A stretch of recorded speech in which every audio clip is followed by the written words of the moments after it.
ನಮಸ್ತೆ. ನಮ್ಮ ಕುಟುಂಬ ಕನ್ನಡ ಬ್ಲಾಗ್ಸ್ಗೆ ತಮ್ಮೆಲ್ಲರಿಗೂ ಸ್ವಾಗತ. ನಾನು ನಿಮ್ಮ ಪ್ರೀತಿಯ ಕನ್ನಡತಿ ಭಾಗ್ಯ.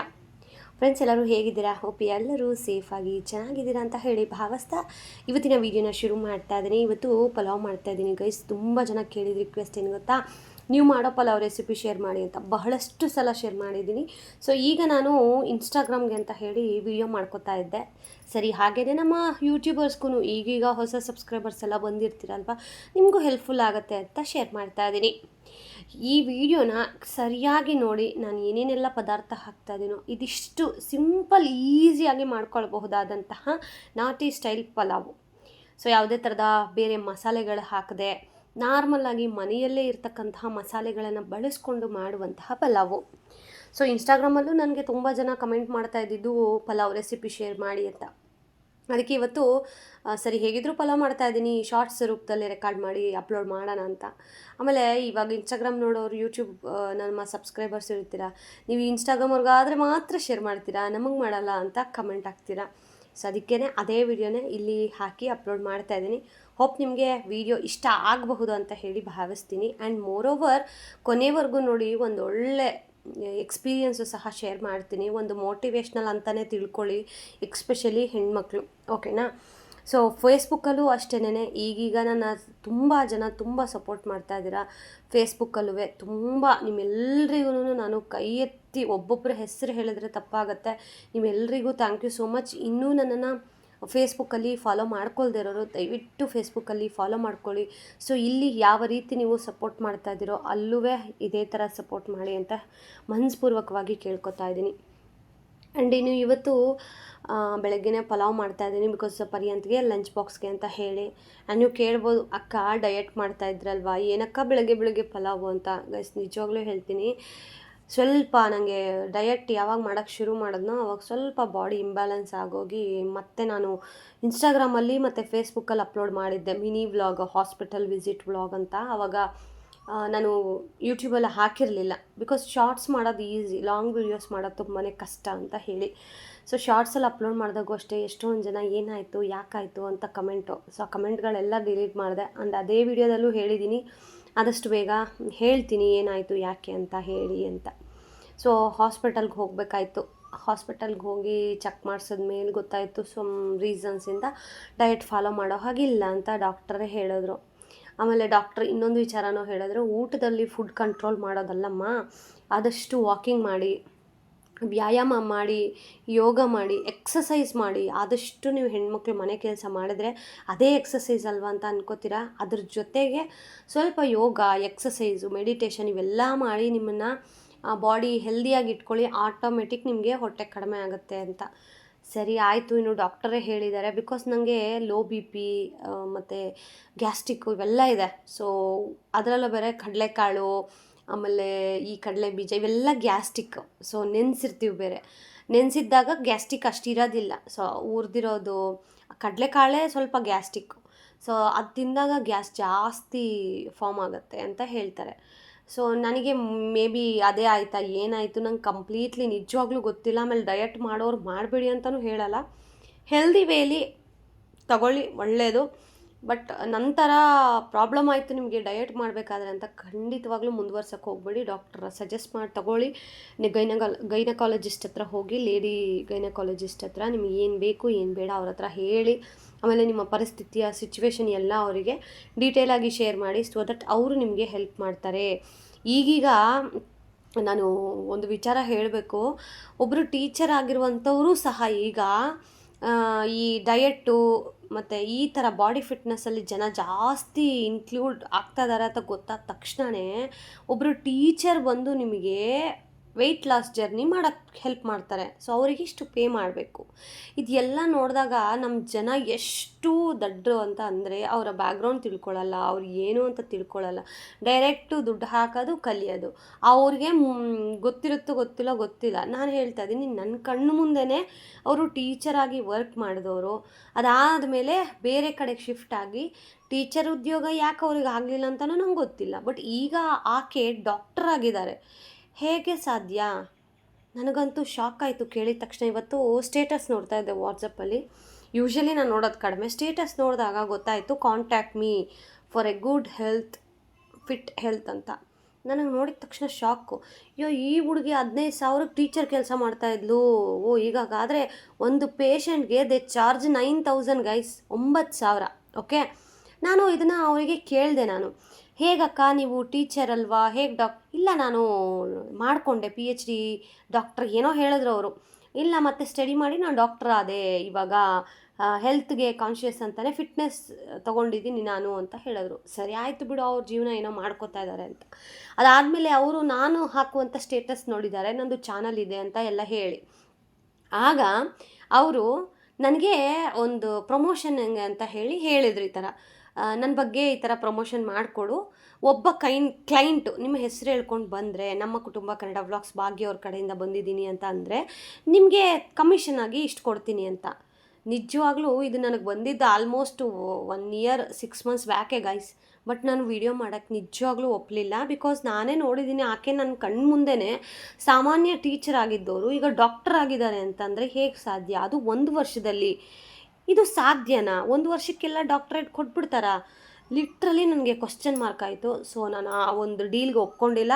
ನಾನು ಹೇಳಿದೆ, ನನಗೆ ಈ ಥರ ಪ್ರಮೋಷನ್ಸ್ ಎಲ್ಲ ಮಾಡಿ ಅಭ್ಯಾಸ ಇಲ್ಲ ಅಕ್ಕ, ನಾನು ಮಾಡೋದಿಲ್ಲ ಅಂತ ಅಂದೆ. ಸೊ ಫ್ಯೂಚರಲ್ಲಿ ನಿಮ್ಗೆ ಇಂಟ್ರೆಸ್ಟ್ ಇದ್ದರೆ ಹೇಳಿ, ನಾನು ಮಾತಾಡೋಣ ಅಂತ ಅಂದರು. ಸರಿ ಅಂತ ನಾನು ಅದ್ರ ಬಗ್ಗೆ ತಲೆನೂ ಕೆಡಿಸ್ಕೊಳ್ಳಿಲ್ಲ. ನಾನು ನಮ್ಮ ಯಜಮಾನ್ರಿಗೆ ಹೇಳಿದೆ, ಬೇಡ ನೀನು ಒಳ್ಳೇದಾಯಿತು ಪ್ರಮೋಷನ್ ತೊಗೊಳ್ದೇ ಇರೋದು ಅಂತ. ಯೂಟ್ಯೂಬರ್ಸ್ ಅಂತ ಅಂದರೆ, ಕಂಟೆಂಟ್ ಕ್ರಿಯೇಟರ್ಸ್ ಅಂದರೆ ತುಂಬ ಜನ ಏನು ಅಂದ್ಕೊಂಡಿದ್ದಾರೆ, ದುಡ್ಡು ಕೊಟ್ಟರೆ ಏನು ಬೇಕಾದರೂ ಮಾಡ್ತಾರೆ ಅಂತ. ಖಂಡಿತವಾಗ್ಲೂ ಹಂಗೆ ಅಂದ್ಕೊಳಕ್ಕೆ ಹೋಗಲೇಬೇಡಿ. ದುಡ್ಡು ಕೊಟ್ಟರೆ ಎಲ್ಲ ವಿಡಿಯೋಗಳಲ್ಲೂ ಮಾಡ್ತಾರೆ ಅಂದರೆ ತಪ್ಪಾಗುತ್ತೆ. ಯಾರು ಜೆನ್ಯೂನ್ ಪೇಜ್ ಇರ್ತಾರೋ, ಎಕ್ಸ್ಪೆಷಲಿ ನಾನು ಮಾಡೋ ಪ್ರಮೋಷನ್ಸು ಜೆನ್ಯೂನ್ ಆಗಿದ್ದು ನನಗೆ ಹೆಲ್ಪ್ ಆಗಿದೆ ಅಂತ ಅಂದರೆ ಮಾತ್ರ ನಾನು ನಿಮ್ವರೆಗೂ ತೊಗೊಬರ್ತೀನಿ. ಅಲ್ಲಿವರೆಗೂ ಬಿಟ್ಟರೆ ನಾನು ತೊಗೊಬರೋದಿಲ್ಲ. ಈಗ ನಾನೇನೇ ವೆಯ್ಟ್ ಲಾಸ್ ಜರ್ನಿ ಮಾಡ್ತಾಯಿದ್ದೆ. ಸೊ ನಾನು ಯೂಟ್ಯೂಬ್ ಮಾಡೋದು ಗೊತ್ತಲ್ಲ ಅವರಿಗೆ. ಯಾಕೆ ಅವರು ಡೈರೆಕ್ಟ್ ನನಗೆ ನಿನಗೆ ನಾನು ಹೆಲ್ಪ್ ಮಾಡ್ತೀನಿ ಅಂತ ಮೆಸೇಜ್ ಮಾಡಲಿಲ್ವಲ್ಲ, ಜಸ್ಟ್ ಅವರು ಪ್ರಮೋಷನ್ಗೋಸ್ಕರ ಮೆಸೇಜ್ ಮಾಡಿದರು. ಸೊ ಮೇ ಬಿ ನಾನೇನಾದರೂ ಪ್ರಮೋಷನ್ ಮಾಡಿದರೆ ಅವ್ರಿಗೆ ಕ್ಲೈಂಟ್ ಸಿಗ್ತಾರೆ. ಸೊ ಈ ಥರ ಏನಾದರೂ ಇತ್ತ ಅಂತ ಗೊತ್ತಿಲ್ಲ. ಪ್ರತಿಯೊಬ್ಬರು ಅಷ್ಟೇ ಗೈಸ್, ನಮ್ಮಿಂದ ಏನಾದರೂ ಯೂಸ್ ಆಗುತ್ತೆ ಅಂತಂದರೆ ನಮ್ಮನ್ನು ಬಳಸ್ಕೋತಾರೆ. ಅದೇ ನಾವು ಅವ್ರಿಗೆ ಯೂಸ್ ಆಗಲ್ಲ ಅಂತ ಗೊತ್ತಾಗ್ಬಿಟ್ರೆ, ನೀವು ಯಾವ ಊರು, ನೀವು ಯಾರು ಅಂತಲೂ ಈ ಕಡೆ ತಲೆ ಹಾಕಿ ನೋಡಲ್ಲ. ಇಷ್ಟೇ ಪ್ರಪಂಚ. ನಾನು ಯಾಕೆ ಹೇಳ್ತಾ ಇದ್ದೀನಿ ಅಂತ ಅಂದರೆ, ತುಂಬ ಜನ ನಾನು ನೋಡಿದ್ದೀನಿ ಪಾಪ, ಅಯ್ಯೋ, ಇವನ್ ನನ್ನನ್ನು ಸೇರಿಸಿ ಈ ಮಾತು ನನಗೂ ಅನ್ವಯಿಸುತ್ತೆ. ನಾನು ಅಷ್ಟೇ, ಅಯ್ಯೋ ಪಾಪ ಹೋಗಲಿ ಬಿಡು, ಈ ಥರ ಯೋಚನೆ ಮಾಡೋಳು ನಾನು. ಸೊ ಅವತ್ತೇನಾದರೂ ನಾನು ಮಾರಿ ನಾನು ವಿಡಿಯೋ ಮಾಡಿಬಿಟ್ಟಿದ್ರೆ ತಪ್ಪಾಗ್ಬಿಡೋದಲ್ಲ ಅಂತ ಅವತ್ತೇ ನನಗೆ ಗೊತ್ತಾಯಿತು. ಇದು ಮಾಡಿ ಪ್ರಯೋಜನ ಎಲ್ಲ ಮಾಡಬಾರ್ದು ಅಂತ ಹೇಳಿ. ಸೊ ಅದಾದಮೇಲೆ ನಾನು ನಮ್ಮ ಯಜಮಾನ್ರ ಹತ್ರ ಹೇಳಿದ ಮೇಲೆ ಅವರು ಅದೇ ಅಂದರು, ಬೇಡ ನಿಮ್ಮ ವ್ಯೂವರ್ಸು, ನಿಮ್ಮ ಸಬ್ಸ್ಕ್ರೈಬರ್ ಎಲ್ಲ ನಮ್ಮ ಫ್ಯಾಮಿಲಿ ಇದ್ದಾಗೆ ಹೇಗೆ ಅವ್ರಿಗೆಲ್ಲ ಹಂಗೆ ಮೋಸ ಮಾಡೋಕ್ಕಾಗತ್ತೆ? ಒಳ್ಳೆ ಕೆಲಸ ಮಾಡಿದೆ, ಬೇಡ ಬಿಡು, ಇದಲ್ಲದೆ ಇದ್ದರೆ ಇನ್ನೊಂದು ಬರುತ್ತೆ, ಯಾವ ಜೆನ್ಯೂನ್ ಇದ್ದರೆ ಅದನ್ನು ಮಾತ್ರ ಶೇರ್ ಮಾಡು ಅಂತ. ಇದೊಂದೇ ಅಂತಲ್ಲ ಗೈಸ್, ಲಾಸ್ಟ್ ಟೈಮ್ ಇನ್ನೊಂದು ಬಂದಿತ್ತು ನನಗೆ. ಯಾವ ಥರ ಅಂದರೆ, ಈ ಹೋಟೆಲ್ಗೆ ರೆಂಟ್ ಮಾಡೋದಂತೆ, ತಿಂಗಳಿಗಿಷ್ಟು ಅಂತ ನಾವು ಪೇ ಮಾಡಬೇಕು ಅವರಿಗೆ. ಅವ್ರು ನಿಮಗೆ ವೀಕ್ಲಿ ಅಥವಾ ಮಂತ್ಲಿ ಇಷ್ಟಿಷ್ಟು ಅಂತ ಪೇ ಮಾಡ್ತಾರೆ. ಎಕ್ಸಾಂಪಲ್, ಈಗ ನೀವು 10,000 ರೆಂಟ್ ಮಾಡ್ತೀರಾ ಅಂದ್ಕೊಳ್ಳಿ. 10,000ಅಲ್ಲಿ ನಿಮಗೆ ದಿನಕ್ಕೆ 1,500 ಆ ಥರ ಪರ್ ಡೇಗೆ ಹಾಕ್ತಾರೆ. ಅವ್ರು ಹೆಂಗೆ ಗೊತ್ತಾ, ನಾನು ಗೊತ್ತಿಲ್ಲದೆ 3,000 ಹಾಕಿಬಿಟ್ಟೆ. ಯಾಕಂದರೆ ಜೆನ್ಯೂನಾಗಿ ನನ್ನ ಕಂಟೆಸ್ಟೆಂಟ್ ಅಂದರೆ ಕಂಟೆಂಟ್ ಕ್ರಿಯೇಟ್ರೇ ನನಗೆ ಇನ್ಫಾರ್ಮ್ ಮಾಡಿದ್ದು. ಸೊ ಅಲ್ಲೂ ನಾನು ಇದೇ ಥರ ಮೋಸ ಹೋದೆ. ಅದಾದಮೇಲೆ ಲಿಟ್ರಲಿ ನಾನು 3,000 ಏನು ಪೇ ಮಾಡಿದ್ನಲ್ಲ, ಅದನ್ನು ನಾನು ಡೈರೆಕ್ಟಾಗಿ ನನ್ನ ಅಕೌಂಟ್ಗೆ ಅಂತ ಹಾಕಿಸ್ಕೊಂಡಿರಲಿಲ್ಲ. ಯಾರ ಕಂಟೆಂಟ್ ಕ್ರಿಯೇಟ್ರ್ ಇದ್ರಲ್ಲ, ಕಂಟೆಂಟ್ ಕ್ರಿಯೇಟ್ರ್, ಅವ್ರಿಗೆ ಕೊಟ್ಟೆ ನಾನು. ನೀವೇ ತೊಗೊಳ್ಳಿ, ನಿಮಗೆ ಬರುತ್ತಲ್ಲ ಅದನ್ನು ನಂಗೆ ಫೋನ್ಪೇ ಮಾಡಿ ಅಂತ. ನಿಜವಾಗ್ಲೂ ಹೇಳ್ತೀನಿ, ನಾನು ಕೊಟ್ಟಿದ್ದಕ್ಕೋ ಇನ್ನೊಂದಕ್ಕೋ ಗೊತ್ತಿಲ್ಲ, ಬಟ್ ಫೈನಲಿ ನಾನು ಇನ್ನೇನು 1 ಮಂತ್ ಪೇ ಮಾಡಿದೆ. ನೆಕ್ಸ್ಟ್ ಮಂತ್ ನಾನು ವಿಡಿಯೋ ಮಾಡಬೇಕು ಅಂದ್ಕೊಂಡೆ. ಹೇಗಿದ್ದರೂ ಒಳ್ಳೇದಲ್ವಾ, ಹೆಲ್ಪ್ ಆಗುತ್ತೆ ಅಂತ. ನೀವು ನಂಬಲ್ಲ, ಎಷ್ಟು ಜನಕ್ಕೆ ಮೋಸ ಮಾಡಿ ಅವರು ಊರೇ ಬಿಟ್ಟು ಹೊಟ್ಟೋದ್ರು. ಈಗ ಆ ವ್ಯಕ್ತಿ ಯಾರು ನನಗೆ ಹೇಳಿದ್ರು, ಈ ಥರ ಮಾಡಿ ಭಾಗ್ಯ, ನಿಮಗೂ ಒಳ್ಳೇದಾಗುತ್ತೆ, ಎಕ್ಸ್ಪೆಷಲಿ ಸಬ್ಸ್ಕ್ರೈಬರ್ಸ್ಗೆಲ್ಲ ಒಳ್ಳೇದಾಗುತ್ತೆ ಭಾಗ್ಯ ಅಂತ. ಆವಾಗ ನಾನು ವಾಪಸ್ ಅವ್ರಿಗೆ ಕಾಲ್ ಮಾಡಿ, ಏನು ಹಿಂಗೆ ಆಗೋಯ್ತಲ್ಲ, ಎಲ್ಲಾದರೂ ಹೋಗಲಿ 3,000 ಹೊಟ್ಟೆ ಉರಿತಾ ಇದೆಯಲ್ಲ ರೀ, ಬೇರೆಯವರೆಲ್ಲ ಹಿಂಗೆಲ್ಲ ಮಾಡಿದ್ದೀರಲ್ಲ ರೀ ಅಂತ ಅವ್ರನ್ನ ಕೇಳಿದ್ರೆ, ಅಯ್ಯೋ ಬಿಡು ಭಾಗ್ಯ, ಮೋಸ ಹೋಗೋರು ಎಲ್ಲಿದ್ದರೂ ಮೋಸ ಹೋಗ್ತಾರೆ ಅಂತ ಎಷ್ಟು ಕೇರ್ಲೆಸ್ಸಾಗಿ ಹೇಳಿದ್ಲು ಆ ಲೇಡಿ ಅಂತಂದರೆ, ಅವತ್ತೇ ಲಾಸ್ಟು ನಾನು ಆ ಲೇಡಿದು ಕಾಂಟ್ಯಾಕ್ಟೇ ನಾನು ಕಟ್ ಮಾಡಿಬಿಟ್ಟೆ. ನಂಗೆ ಈಗಲೂ ಮಾತಾಡಬೇಕಾದ್ರೆ ನೋಡಿ ತೊದಲು ಬರ್ತಾ ಇದೆ. ಬಿಕಾಸ್ ಸತ್ಯ ಅಷ್ಟು ಗಾಢವಾಗಿರುತ್ತೆ, ಅಷ್ಟು ಸತ್ಯ ಅನ್ನೋದು ಅಷ್ಟು ಈಸಿ ಅಲ್ಲ ಒಪ್ಕೊಳ್ಳೋಕ್ಕೆ. ಸೊ ಈ ಥರನೂ ಜನ ಇರ್ತಾರೆ. ನೀವು ಬ್ಲೈಂಡಾಗಿ ನಂಬೇಡಿ ಯಾರನ್ನೂ. ಅದು ಇನ್ವೆಸ್ಟ್ಮೆಂಟ್ ಅನ್ನೋ ರೂಪದಲ್ಲಂತೂ ನಂಬಲೇಬೇಡಿ. ಅದಾದಮೇಲೆ ಆ ವ್ಯಕ್ತಿ ಈ ಎಲ್ಲ ಆಯಿತು, ಅವ್ರಿಗೂ ಲಕ್ಷ ಲಕ್ಷ ಬಂತು. ಯಾಕಂದರೆ ಅವ್ರು ಅಷ್ಟು ಜನನ ಆ್ಯಡ್ ಮಾಡಿದರು ಅದರಲ್ಲಿ. ಲಕ್ಷ ಲಕ್ಷ ಬಂದಿದ್ದು ಈ ವ್ಯಕ್ತಿ ದೊಡ್ಡ ತಿರುಪ್ತಿಗೆ ಹೋಗಿ ಆ ಪೂಜೆ ಮಾಡಿಸೋದೇನು, ದೇವ್ರಿಗೆ ಅಲಂಕಾರ ಮಾಡಿಸೋದೇನು, ಉಂಡಿಗೆ ಹಾಕೋದೇನು. ಅಲ್ಲ, ನಾನು ಹೇಳೋದು ಮಾಡೋದೆಲ್ಲ ದೇವ್ರ ಪೂಜೆಗಳು, ಮುಳುಗ್ಸೋದೆಲ್ಲ ಕಂಡೋರ್ ಮನೆ ಅಂದರೆ ಎಲ್ಲಿ ಬಂತು ಗುರು ನ್ಯಾಯ? ಯಾಕೆ ಈ ಥರ ನಮ್ಮ ಜನ ಅಂತ ನಂಗೆ ಲಿಟ್ರಲಿ, ನನಗೆ ಹೋಗಿದ್ದು 3,000, ನಂಗೆ ಇವತ್ತಿಗೂ ಆ 3,000 ಬರಲಿಲ್ಲ. ನಾನು ಇವತ್ತಿಗೂ ರಾಯ್ ಮುಂದೆ ಹೇಳ್ಬಿಟ್ಟಿದ್ದೀನಿ ಅವತ್ತೇ, ಈ 3,000ಕ್ಕೆ ಅವ್ರು ತಕ್ಕ ಬೆಲೆ ತರಲಿ, ಆ ಯಾರೆಲ್ಲ ನೊಂದಿದಾರಲ್ಲ ಅವ್ರಿಗೂ ಉತ್ತರ ನೀನೇ ಕೊಡಬೇಕು ಭಗವಂತ ಅಂತ. ನಿಜವಾಗ್ಲೂ ಗೈಸ್, ದಯವಿಟ್ಟು ಹೇಳ್ತೀನಿ. ಯಾರೋ ಹೇಳಿದ್ರು, ಇನ್ನೊಂದು ಹೇಳಿದ್ರು, ದಯವಿಟ್ಟು ಎಕ್ಸ್ಪೆಷಲಿ ನಾನು ಬ್ಲೈಂಡಾಗಿ ಯಾವುದೇ ಥರದ ಪ್ರಮೋಷನ್ನ ನಾನು ಒಪ್ಕೊಳ್ಳೋದಿಲ್ಲ. ನೀವು ನನ್ನ ವೀಡಿಯೋದಲ್ಲಿ ನೋಡಿದ್ರೆ ತೀರಾ ಕಡಿಮೆ ನಾನು ಪ್ರಮೋಷನ್ ಮಾಡೋದು. ಈಗ ಇನ್ಸ್ಟಾಗ್ರಾಮಲ್ಲೂ ಅಷ್ಟೇ ನನಗೆ ತುಂಬ ಪ್ರಮೋಷನ್ಸ್ ಬರುತ್ತೆ. ಈ ಶೋಸ್ ಇರುತ್ತಲ್ಲ, ಶೋರೂಮ್ಗಳ ಪ್ರಮೋಷನ್ ಆಗಲಿ, ಈ ಮೊಬೈಲ್ ಅಂಗಡಿಗಳು ಅಥವಾ ಹೊಸದು ಶೋರೂಮ್ ಓಪನ್ ಆದರೆ ಬನ್ನಿ, ಈ ಥರ ಆಫರ್ ಕೊಡ್ತೀವಿ, ನಿಮ್ಮ ಹೆಸರು ಹೇಳ್ಕೊಬಂದರೆ 25% ಆಫರ್ ಕೊಡ್ತೀವಿ. ಈ ಥರದ್ದು ಎಲ್ಲ ಫೇಕು ಗೈಸ್, ಆಯಿತಾ? ನಾನು ಒಪ್ಕೊಳ್ಳೋದು ಇಲ್ಲ, ನಾನು ಹೋಗೂ ಇಲ್ಲ. ನನಗೆ ಜೆನ್ಯೂನ್ ಅನಿಸಿ ಹೌದು ಹೋಗ್ಬೋದು ಅಂತ ಖಂಡಿತವಾಗ್ಲೂ ನಾನು ಅವ್ರು ದುಡ್ಡು ಕೊಡಲಿಲ್ಲ ಅಂದರೂ ನಿಮಗೆಲ್ಲ ಯೂಸ್ ಆಗುತ್ತೆ ಅಂತಂದರೆ ನಾನು ಫ್ರೀಯಾಗಿ ಹೋಗಿ ಪ್ರಮೋಷನ್ ಮಾಡಿಕೊಡ್ತೀನಿ ಅಂಥ ಒಂದು ವ್ಯಕ್ತಿತ್ವ ನನ್ನದು. ಆ್ಯಂಡ್ ಇನ್ನೊಂದು ಏನು ಅಂತಂದರೆ, ಪ್ರಮೋಷನ್ಸ್ಗಳಲ್ಲೂ ತುಂಬ ಒಂದು ವಿಭಿನ್ನತೆ ಇರುತ್ತೆ. ಈಗ ದ ಇಂಡಸ್ ವ್ಯಾಲಿ ಆಗಿರಬಹುದು ಅಥವಾ ಕೂಪನ್ ಕೋಡ್ಸ್ ಅಂತ ಕೊಡ್ತಾರೆ ಗೊತ್ತಾ, ಅವೆಲ್ಲನೂ ಜೆನ್ಯೂನ್ ಆಗಿರುತ್ತೆ. ಇಂಡಸ್ ವ್ಯಾಲಿ ಪ್ರಮೋಷನ್ ಸುಮ್ಮನೆ ಯಾರಿಗೂ ಸಿಗೋದಿಲ್ಲ. ಓಕೆ, ಅದು ಜೆನ್ಯೂನ್ ಪೇಜು, ಜೆನ್ಯೂನ್ ಆಗಿದ್ದಾರೆ ಅಂಥವ್ರಿಗೆ ಮಾತ್ರನೇ ಕೊಡೋದು. ಓಕೆ, ಸೊ ಆ ಥರ ಜೆನ್ಯೂನ್ ಪ್ರಮೋಷನ್ಸ್ ಆದರೆ ಖಂಡಿತವಾಗ್ಲೂ ಮಾಡಬಹುದು. ಸೊ ಅದು ಕೂಪನ್ ಕೋಡ್ ಕೊಡ್ತಾರೆ, ನೀವು ಯೂಸ್ ಮಾಡ್ಬೋದು. ಬಟ್ ಈ ರೀತಿ ಬ್ಲ್ಯಾಂಕಾಗಿ ಯಾರೋ ಹೇಳಿದ್ರು ನಂಬ್ತೀವಿ, ಖಂಡಿತ ಚಾನ್ಸೇ ಇಲ್ಲ.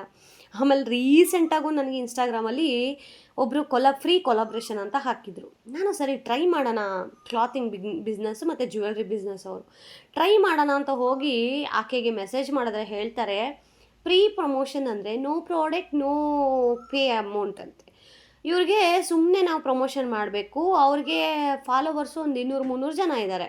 ಎಂಥ ಪಾಕಡಗಳು ಇರ್ತಾರೆ ಅಂತಂದರೆ, ಅವ್ರು ಬಿಸ್ನೆಸ್ ಮಾಡ್ಕೊಳ್ಳೋಕ್ಕೆ ಕಂಡೋರನ್ನ ಬಾವಿಗೆ ಹಾಕಿ ಆ ಬಾವಿ ಮುಚ್ಚಿಬೇಕಾ ಅಲ್ಲೇ ಅಂಗಡಿ ವ್ಯಾಪಾರ ಮಾಡ್ತಾರೆ ಅಂತ ಅವ್ರು ಇರ್ತಾರೆ.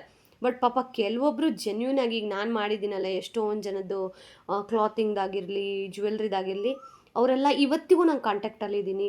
ಇವತ್ತಿಗೂ ಮೆಸೇಜ್ ಮಾಡ್ತಾರೆ, ಹೊಸ ಹೊಸ ಕಲೆಕ್ಷನ್ ಬಂದರೆ ನನಗೆ ಶೇರ್ ಮಾಡ್ತಾರೆ, ಅಕ್ಕ ಬೇಕಿದ್ರೆ ತೊಗೊಳ್ಳಿ, ಕಡಿಮೆ ಮಾಡಿಕೊಡ್ತೀವಿ ನಿಮಗೆ ಅಂತಂದರೆ ಅಂತ.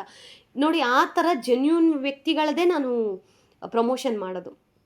ಆಮೇಲೆ ಈ ವಿಚಾರನೆಲ್ಲ ಯಾಕೆ ಹೇಳ್ತಾ ಇದ್ದೀನಿ ಅಂತಂದರೆ, ನಂತರ ನೀವು ಮೋಸ ಹೋಗೋಕ್ಕೆ ಹೋಗಬೇಡಿ. ಮೋಸ ಮಾಡೋರು ಇರೋವರೆಗೂ ಮೋಸ ಹೋಗ್ತಾನೆ ಇರ್ತೀವಿ. ಬಟ್ ಈಗ ಪ್ರಪಂಚ ಇನ್ನೂ ತೀರಾನೇ ಮೋಸ ಮಾಡೋದ್ರಲ್ಲಿ ನಿಂತುಬಿಟ್ಟಿದ್ದಾರೆ. ದಯವಿಟ್ಟು ಸ್ವಲ್ಪ ಜಾಗ್ರತೆಯಿಂದ ಇರಿ ಅಂತ ಹೇಳೋಕ್ಕೆ ಇಷ್ಟಪಡ್ತೀನಿ.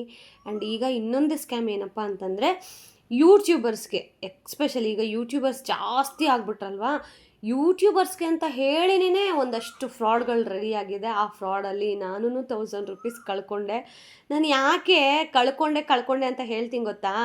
ಒಂದು ಸಾರಿ ಒಬ್ಬರನ್ನ ನೋಡಿದ್ರೇ ಗೊತ್ತಾಗುತ್ತೆ. ಈಗ ನಾನು ಕಳ್ಕೊಂಡಿರೋ 1000 ರೂಪಾಯಿ ಯಾವುದೋ ಒಂದು ರೀತಿಲಿ ನನಗೆ ಬರುತ್ತೆ. ಬಟ್ ಆ ಥರ ನಿಮ್ಗೆ ಆಗಬಾರ್ದು ಅನ್ನೋದು ನನ್ನ ಅಭಿಪ್ರಾಯ. ಈಗ ಎಷ್ಟೊಂದು ಜನ ಹೊಸದಾಗಿ ಚಾನಲ್ ಕ್ರಿಯೇಟ್ ಮಾಡೋರು ನೀವೆಲ್ಲ ಇರ್ತೀರ, ನಿಮಗೆಲ್ಲ ಆ ಥರ ಪ್ರಾಬ್ಲಮ್ ಆಗಬಾರ್ದು ಅಂತ ಒಂದೇ ಕಾರಣಕ್ಕೆ ನಾನು ವಿಡಿಯೋ ಮಾಡ್ತೀನಿ. ಇವಾಗ ಇದು ಅಷ್ಟೇನೆ, ಪ್ರಮೋಷನ್ಸ್ ಬಗ್ಗೆ ಯಾಕೆ ಅವೇರ್ನೆಸ್ಸು ನಾನು ಹೇಳ್ತಾ ಇದ್ದೀನಿ ಅಂತಂದರೆ, ಬ್ಲೈಂಡಾಗಿ ಯಾವುದೇ ಥರದ ಪ್ರಮೋಷನ್ಸ್ಗೆ ಒಪ್ಕೋಬೇಡಿ. ಆಮೇಲೆ ಈಗ ಸ್ಯಾರಿ ಹಬ್ಬ, ಮತ್ತೊಂದು ಹಬ್ಬ, ಆಮೇಲೆ ಜ್ಯುವೆಲ್ರಿ ಹಬ್ಬ, ಆಮೇಲೆ ಸೇಲ್ಸ್ ಹಬ್ಬ, ಈ ಥರ ಎಲ್ಲ ಮಾಡ್ತಾರೆ ಗೊತ್ತಾ. ಅವ್ರು ಎಲ್ಲನೂ ಯಾವುದೂ ಲಾಭ ಇಲ್ಲದೆ ಯಾರೂ ಮಾಡೋದಿಲ್ಲ.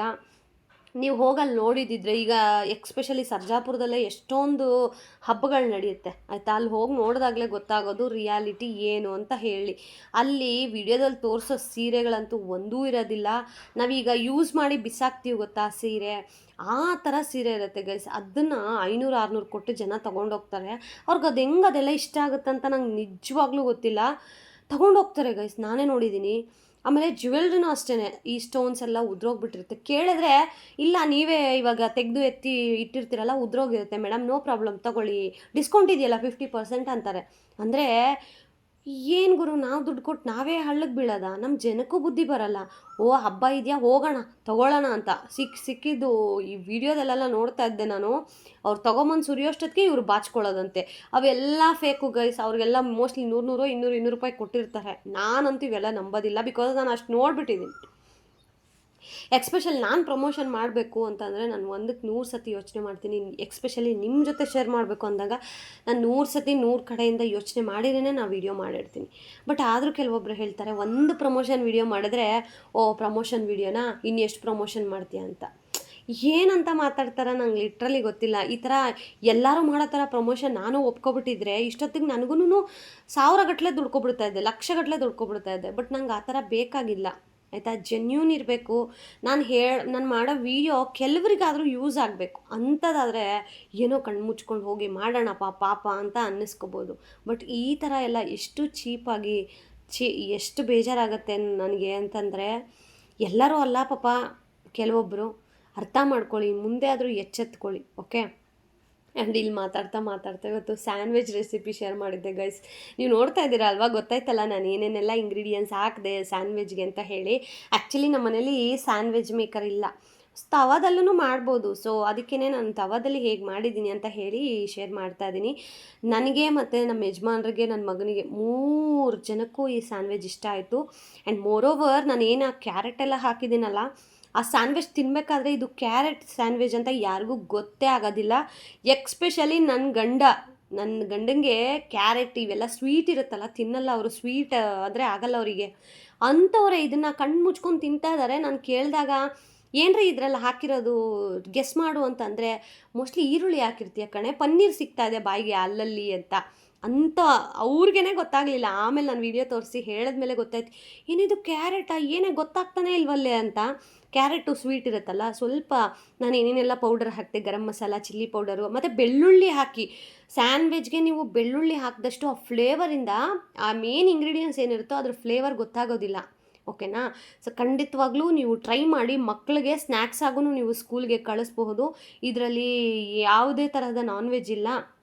ವೆಜ್ಜಲ್ಲೂ ಇಷ್ಟು ಚೆನ್ನಾಗಿ ಊಟ ಮಾಡ್ಕೋಬೋದು ಅಂತಂದರೆ ನನ್ನ ವೀಡಿಯೋಸ್ ನೀವು ನೋಡ್ಬೋದು. ಬಿಕಾಸ್ ನಮ್ಮ ಮನೇಲಿರೋದೆ ನಮ್ಮ ಯಜಮಾನ್ರು ವೆಜ್, ಹಾಗಾಗಿ ಈ ಥರ ಡಿಫ್ರೆಂಟ್ ಐಟಮ್ಸ್ ನಾನು ಟ್ರೈ ಮಾಡ್ತಾ ಇರ್ತೀನಿ. ಇದು ಸೆಕೆಂಡ್ ಟೈಮ್ ನಾನು ಇವತ್ತು ವೀಡಿಯೋ ಶೂಟ್ ಮಾಡ್ತಾ ಇರೋದು. ಆಲ್ರೆಡಿ ಒಂದು ಸತಿ ಮಾಡಿ ನನ್ನ ಮಗನಿಗೆ ಸ್ಕೂಲಿಗೆ ಕಳಿಸ್ದಾಗ ಅವ್ರು ಹೇಳಿದ್ರಂತೆ, ನಿಮ್ಮ ಮಮ್ಮಿ ಸಕ್ಕದಾಗಿ ಮಾಡಿದ್ದಾರೆ, ಬರ್ಗರ್ ಮಾಡಿಸ್ಕೊಂಬಾರೋ ಅಂತ. ನಮ್ಮ ಕಡೆ ಬರ್ಗರ್ ಬನ್ಸೆಲ್ಲ ಸಿಗಲ್ಲ ಗೈಸ್, ನಾವಿರೋದು ಹಳ್ಳೀಲಿ. ಈ ಬ್ರೆಡ್ಗೆ ಸರ್ಜಾಪುರಕ್ಕೆ ಹೋಗಿ ತೊಗೊಂಬಂದಿರೋದು ಸ್ಯಾಂಡ್ವಿಚ್ ಬ್ರೆಡ್. ನಮ್ಮ ಕಡೆ ನಾರ್ಮಲ್ ಬ್ರೆಡ್ ಸಿಗುತ್ತೆ, ಸ್ಯಾಂಡ್ವಿಚ್ ಬ್ರೆಡ್ ಎಲ್ಲೂ ಸಿಗಲ್ಲ. ಸೊ ಇದೊಂದಕ್ಕೆ ಹಂಗೆ ಹೋಗಿದ್ದೀನಿ ತಂದೆ. ಇನ್ನು ಬರ್ಗರ್ ಬಂದಬೇಕಂದ್ರೆ ಇನ್ನು ಅದಕ್ಕೂ ಸರ್ಜಾಪುರಕ್ಕೆ ಹೋಗಬೇಕು. ನೋಡೋಣ, ಆಯಿತು ಮಾಡೋಣ ಯಾವಾಗಾದರೂ ಅಂತ ಹೇಳಿ ಅವನಿಗೆ ಹೇಳ್ತಾ ಇದ್ದೆ. ಆ್ಯಂಡ್ ಖುಷಿಯಾಗಿ ತಿಂದ್ರಲ್ಲ, ಅದು ನನಗೆ ಖುಷಿ. ಆಮೇಲೆ ಇನ್ನೊಂದು ಖುಷಿ ಏನಪ್ಪ ಅಂತಂದರೆ, ನನ್ನ ಗಂಡ ಅದನ್ನು ಕಂಡಿಡ್ದಿಲ್ವಲ್ಲ ಕ್ಯಾರೆಟ್ ಅಂತ. ಎಲ್ಲಿ ಅವರು ತಿನ್ನಲ್ವೇನೋ ಅಂತ ಅಂದ್ಕೊಂಡೆ. ಬಟ್ ಅವ್ರು ತುಂಬ ಚೆನ್ನಾಗಿದೆ ಅಂತ ಹೇಳಿ ಅವರು ಅದನ್ನು ತಿಂದರು. ನನಗಂತೂ ತುಂಬ ಖುಷಿಯಾಯಿತು. ಅದು ಅಷ್ಟೇ ಅಲ್ವಾ, ನಾವು ಹೆಣ್ಮಕ್ಳು ಮನೆಯವರು ಗಂಡ ಮಕ್ಕಳು ತಿಂದು ಖುಷಿಪಟ್ಟರೆ ನಮ್ಗೆ ಅದಕ್ಕಿಂತ ಬೇರೆ ಹ್ಯಾಪಿನೆಸ್ ಇಲ್ಲ. ನಾವು ಏನೇ ಒಂದು ಅಡುಗೆ ಮಾಡಲಿ ಅವ್ರು ಖುಷಿಯಾಗಿ ತಿಂದುಬಿಟ್ಟು ಸೂಪರಾಗಿದೆ ಕಣೆ ಅಂತ ಒಂದು ಮಾತು, ಮಮ್ಮಿ ಸೂಪರಾಗಿದೆ ಮಮ್ಮಿ ಅಂತ ಅಂದ್ಬಿಟ್ರೆ ಅಪ್ಪ ನಮಗೊಂಥರ ಸ್ವರ್ಗನೇ ಕೈಗೆ ಸಿಕ್ಕಂಗೆ ಅನಿಸ್ಬಿಡುತ್ತೆ. ಸೊ ಇದಾಗಿತ್ತು ಇವತ್ತಿನ ವೀಡಿಯೋ. ಹೋಪ್ ನಿಮಗೂ ವೀಡಿಯೋ ಸ್ವಲ್ಪ ಆದರೂ ಮೋಟಿವೇಟ್ ಆಗಿರುತ್ತೆ. ಇನ್ನು ಮುಂದೆ ಆದರೂ ಜಾಗ್ರತೆಯಿಂದ ಇರಿ. ಯಾರಂದರೆ ಅವ್ರ ಹತ್ರ ಮೋಸ ಹೋಗಬೇಡಿ ಅಂತ ಹೇಳಿ ರಿಕ್ವೆಸ್ಟ್ ಮಾಡ್ಕೊತಾ ಈ ವಿಡಿಯೋನ ಎಂಡ್ ಮಾಡ್ತೀನಿ. Thank you so much. Lots of love.